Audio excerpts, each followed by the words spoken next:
Muli ngang nagpalitan ng sweet gestures at message ang Kim Pao na sina Kim Chiu at Paolo Avellino sa X. Narito ang buong detalye.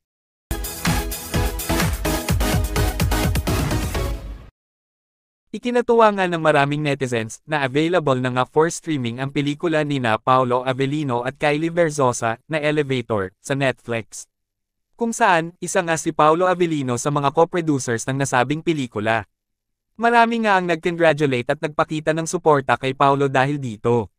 Pero syempre, hindi naman magpapahuli ang Chinite Princess na si Kim Chiu sa pagbati kay Paolo. Na sobrang ang kinagiliwan at kinakiligan ng mga solid fans at supporters.